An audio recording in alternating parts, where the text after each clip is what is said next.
बताने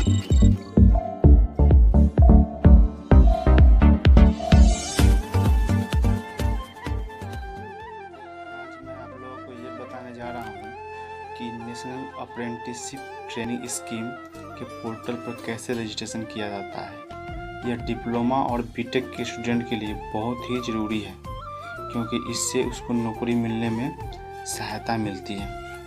यह एक ट्रेनिंग प्रोग्राम है जिसके थ्रू आप लोग अप्रेंटिसशिप का सर्टिफिकेट ले सकते हैं। सबसे पहले आपको क्या करना है, आपको MHRD के NATS की वेबसाइट पर चला आना है, जिसकी लिंक मैंने डिस्क्रिप्शन में दे चुका हूँ। उसके बाद आपको क्या करना है, ऊपर के जो 3 डैश लाइन है उस पर क्लिक करना है। उस पर आपको नीचे में दिखाई देगा इनरोल वाला बटन, उस पर आपको क्लिक करना है। पेज खुलेगा। उसके बाद आपसे पूछा जाएगा पहला गैप में IM, आप उसमें सेलेक्ट क्लिक कीजिएगा उस खाली जगह पर। तब उसमें से आप जो भी होइएगा, स्टूडेंट है तो स्टूडेंट पर क्लिक कीजिएगा, इंस्टीट्यूशन है तो इंस्टीट्यूशन, चाहे इस्टेब्लिशमेंट है तो इस्टेब्लिशमेंट पर क्लिक कीजिएगा। तो मैं स्टूडेंट वाला पर भर रहा हूँ, इसलिए मैंने स्टूडेंट पर क्लिक किया। फिर अगली गैप में आपसे पूछा जाएगा कि आप किस राज्य के निवासी हैं। मैं बिहार के निवासी हूँ तो बिहार पर क्लिक किया।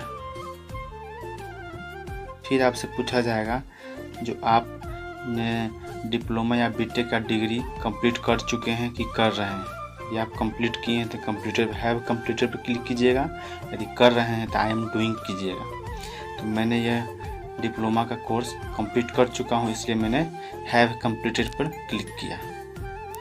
उसके बाद आपसे पूछा जाएगा जो आप इंजीनियरिंग में पढ़ रहे हैं या डिप्लोमा में कर रहे हैं। तो मैं डिप्लोमा कर चुका हूँ, इसलिए डिप्लोमा इन इंजीनियरिंग पर क्लिक करूँगा। नहीं तो आप ग्रेजुएशन इन इंजीनियरिंग कर रहे हैं तो उस पर आप ऊपर वाला पर क्लिक कीजिएगा।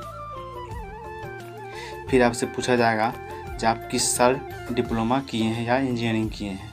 ये बात बहुत ज़रूरी है, जो आप सिर्फ 3 साल के अंदर में जब पास किए हैं तभी इस पर आप रजिस्ट्रेशन कर सकते हैं, नहीं तो नहीं कर सकते हैं। तो मैंने 2019 में पास किया था, इसलिए 2019 पर क्लिक कर रहा हूँ। फिर आपसे पूछा जाएगा जब आप कैसे यह कोर्स कंप्लीट किए हैं, रेगुलर किए हैं कि पार्ट टाइम में किए हैं या डिस्टेंस से किए हैं। तो मैंने रेगुलर से किया है, इसलिए रेगुलर पर क्लिक किया। फिर आपसे पूछा जाएगा जो आप किसी प्रोग्राम के तहत कोई ट्रेनिंग लिए हैं या नहीं है।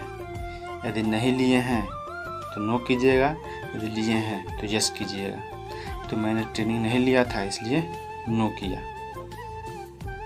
फिर आपसे पूछा जाएगा कि आपके पास कोई एक्सपीरियंस है या नहीं है। यदि है तो यस कीजिएगा, नहीं है तो नो कीजिएगा। ठीक है।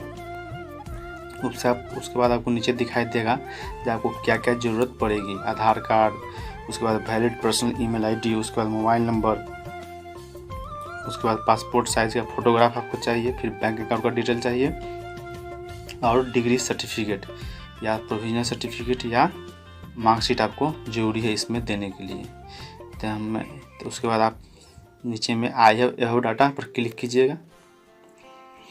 उसके बाद आपसे ईमेल पूछा जाएगा, आपका ईमेल क्या है। तो आप अपना ईमेल डाल दीजिएगा।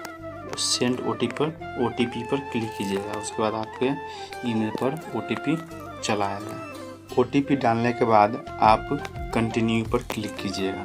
इसके बाद आपका ईमेल वेरीफाइड हो जाएगा। उसके बाद आप अपना मोबाइल नंबर डालिएगा, जो मोबाइल नंबर होगा वो उस पर। उसके बाद आपको सेंड OTP पर क्लिक करना है।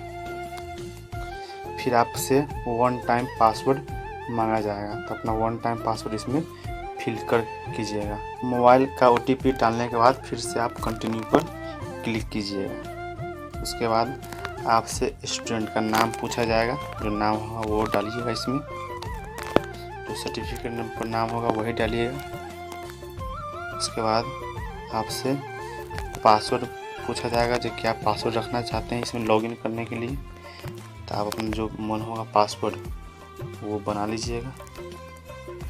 लेकिन आप ये ध्यान रखिएगा, इस पासवर्ड में एक अपर लेटर होना चाहिए, एक लोअर लेटर होना चाहिए और एक नंबर और एक स्पेशल कैरेक्टर भी होना चाहिए। इसके बाद ही आपका पूरा पासवर्ड स्ट्रॉन्ग हो पाएगा। उसके बाद फिर आप आगे सेव एंड कंटिन्यू पर क्लिक कीजिएगा। उसके बाद आपके नेक्स्ट पेज पर फिर आपसे कुछ टर्म्स एंड कंडीशंस हैं, उसको कहेगा आपको एक्सेप्ट करने के लिए। उसके लिए एक बॉक्स पर नीचे क्लिक कर लीजिएगा, फिर एग्री एंड कंटिन्यू पर आप आगे कीजिएगा। उसके बाद आपसे आपका इमेज पूछेगा डालने के लिए, अपलोड करने के लिए, तो आप अपना इमेज अपलोड कर लीजिएगा।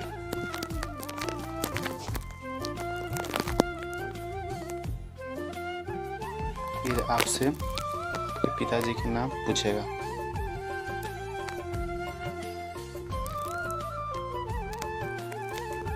उसके बाद आपका माँ का नाम पूछा जाएगा।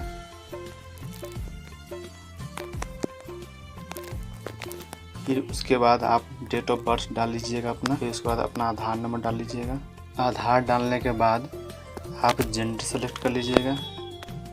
उसके बाद आधार अपलोड करने के लिए बोला जाएगा आपको, तो आधार को भी अपलोड कर लीजिएगा। उसके बाद आपको कम्युनिटी के बारे में पूछा जाएगा, जो आप SC ST OBC या जनरल हैं। तो मैं जनरल में आता हूँ, तो इसलिए जनरल डाल दिया। उसके बाद आपसे पूछा जाएगा जो आप माइनॉरिटी कम्युनिटी के हैं कि नहीं, मतलब मुसलमान सिख है कि नहीं। तो आप हैं तो यस कीजिएगा, नहीं है तो नो कीजिएगा। उसके बाद आपसे पूछा जाएगा जो आप विकलांग हैं कि नहीं, यदि हैं तो यस कीजिएगा, नहीं है तो नो कीजिएगा। उसके बाद आपका परमानेंट एड्रेस पूछा जाएगा आपसे। परमानेंट एड्रेस में पहले पिन कोड पूछा जाएगा, तो पिन कोड डाल लीजिएगा। उसके बाद स्टेट पूछा जाएगा, फिर अपना स्टेट सेलेक्ट कर लीजिएगा। फिर उसके बाद आपसे डिस्ट्रिक्ट पूछा जाएगा, तो डिस्ट्रिक्ट सेलेक्ट कर लीजिएगा। उसके बाद आपसे पूछा जाएगा आपका ब्लॉक क्या है, तो आप ब्लॉक सेलेक्ट कर लीजिएगा।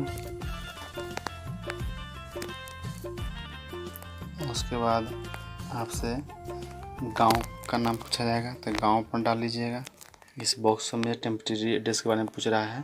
यदि टेम्परेरी एड्रेस आपका अलग है या कॉरेस्पोंडेंस एड्रेस अलग है तो फिर से डालिएगा। यदि परमानेंट एड्रेस ही कॉरेस्पोंडेंस एड्रेस है तो आप टिक कर लीजिएगा इस बॉक्स पर। फिर आगे आइएगा। उसके बाद आपसे बैंक का नाम पूछा जाएगा, आपका बैंक किस अकाउंट बैंक में है। तो मेरा कैनरा बैंक में है, तो कैनरा बैंक का डालिए। उसके बाद आपसे ब्रांच का नाम पूछेगा, ब्रांच का नाम अपना डाल लीजिएगा, जो ब्रांच होगा आपका बैंक अकाउंट का वो। उसके बाद अपना बैंक अकाउंट नंबर इसमें डाल लीजिएगा। अब आपसे IFSC पूछा जाएगा, अपना IFSC डाल लीजिएगा। जब आपका बैंक अकाउंट और IFSC डाला जाएगा उसके बाद आप सेव एंड कंटिन्यू पर क्लिक कर लीजिए। अब आपसे पूछा जाएगा जो आप डिप्लोमा किस प्रकार का किए हैं, 10th या मैट्रिक के बाद किए हैं या 12 के बाद किए हैं। तो हम लोगों ने 10th के बाद किया था, इसलिए 10th के बाद उन्हें क्लिक कर लिए। उसके बाद आप अपना रजिस्ट्रेशन नंबर, रोल नंबर या एनरोलमेंट नंबर कोई भी डालिएगा, अपना जो भी होगा आपके पास वो डालिएगा। उसके बाद आपसे टेक्निकल बोर्ड के बारे में पूछा जाएगा कि आप किस बोर्ड से हैं। तो हम SBTE बिहार से हैं, उसे खोज के सिलेक्ट कर लेंगे, या state board of technical education Patna ये है हम लोगों का। उसके बाद ये किस राज्य में है, ये बिहार में है। उसके बाद आप किस डिस्ट्रिक्ट के कॉलेज में किए हैं, उसके बाद उसमें से कॉलेज का नाम आप सेलेक्ट कर लीजिए। फिर आपसे पूछा जाएगा कि आपका ब्रांच क्या था। मेरा ब्रांच इलेक्ट्रिकल इंजीनियरिंग था, तो हम इलेक्ट्रिकल इंजीनियरिंग सर्च करके सेलेक्ट कर लेंगे। उसके बाद किस मंथ में पास किए हैं वो सेलेक्ट कर लीजिएगा। हम लोग अगस्त में पास किए थे। उसके बाद परसेंटेज तक क्या था, तो हम लोग परसेंटेज पर थे, परसेंटेज अपना डाल लीजिएगा मार्कशीट में से देखकर। उसके बाद आपसे पूछा जाएगा कि आप किस क्लास में पास किए हैं, फर्स्ट सेकेंड थर्ड जो भी होगा। तो हम लोगों ने फर्स्ट क्लास से पास किया है। पर आप अपना जो आपका इलेक्ट्रिक सब्जेक्ट होगा वो लिख लीजिएगा। तो हम लोगों का था इलेक्ट्रिक ट्रैक्शन, ठीक है, ये सिलेक्ट हो गया और लिख लिए। यदि और भी आपका इलेक्ट्रिक सब्जेक्ट होगा तो आप प्लस वाला साइन पर क्लिक कीजिएगा। उसके बाद आपसे पूछा जाएगा जब कोई आप सर्टिफिकेट कोर्स भी किए हुए हैं इससे रिलेटेड, यदि किए होइएगा तो उसका नाम लिख लीजिएगा और कितना भी किए थे वो इसमें आप सेलेक्ट कर लीजिए। हम लोगों ने कुछ नहीं किया था इसलिए इसको हम छोड़ रहे हैं। उसके बाद इसमें आपको क्या करना है, जो सर्टिफिकेट डॉक्यूमेंट होगा मार्कशीट सर्टिफिकेट वो इसमें आपको अपलोड कर लेना है। हमने यहाँ पर अपना मार्कशीट अपलोड कर दिया है। उसके बाद आपका पास कोई रिज्यूम होगा तो रिज्यूम भी अपलोड कर लीजिएगा, नहीं है तो उसको छोड़ दीजिएगा, ये नेसेसरी नहीं है। उसके बाद आपको सेव एंड कंटिन्यू बटन पर क्लिक करना है। उसके बाद आपसे पूछा जाएगा कि आप किस तरह का ट्रेनिंग लेना पसंद कर रहे हैं, तो आपको जो भी अच्छा लगेगा उस पर आप क्लिक कर लीजिएगा। उसके बाद आपको पूछा जाएगा जब आप इस तरह के फैक्ट्री कंपनी होगा उसके किस फील्ड में आपको अच्छा लगता है ट्रेनिंग करना, तो आप उसको भी सेलेक्ट कर लीजिएगा। जो भी अच्छा लगेगा आपको वो आप सेलेक्ट। उसके बाद आपसे पूछा जाएगा जब आप इस अप्रेंटिसशिप किस स्टेट या किस ज़िले में आपको करना है अच्छा लगता है, तो मैंने बिहार डाला। उसके बाद सिलेक्ट कर लिया डिस्ट्रिक्ट, जो डिस्ट्रिक्ट आपको अच्छा लगे, तो मैंने पटना डाल लिया। उसके बाद आपसे पूछा जाएगा जो आप ट्रेनिंग करने के बाद कि कहाँ पर काम करना पसंद करेंगे, तो मैंने बिहार पहले डाल लिया और दूसरा ऑप्शन में उत्तर प्रदेश डालूँगा, उत्तर प्रदेश डाल लिया। अब आपसे पूछेगा डिक्लेरेशन के बारे में, डिक्लेयर आपका सब सही है कि नहीं। उसके बाद आप सेव एंड प्रीव्यू पर क्लिक कर लीजिए। आप अपना डिटेल मिला लीजिएगा इसमें जो भी सही है गलत, ठीक है। जब सही नहीं रहेगा तब फिर से अपना सुधार कर लीजिएगा। जब सही लग रहा है तो आप सबमिट पर क्लिक कर लीजिएगा। उसके बाद आपका इन्वॉल्वमेंट हो जाएगा। इसके बाद आपसे पूछा जाएगा रेटिंग के बारे में, रेटिंग अच्छा लगेगा तो कर दीजिएगा, नहीं तो कोई ज़रूरी नहीं, इसको छोड़ दीजिए। इसके बाद आपका इन्वॉल्वमेंट तो हो चुका है। उसके बाद आप प्रिंट भी ले सकते हैं इसका सब चीज़ का।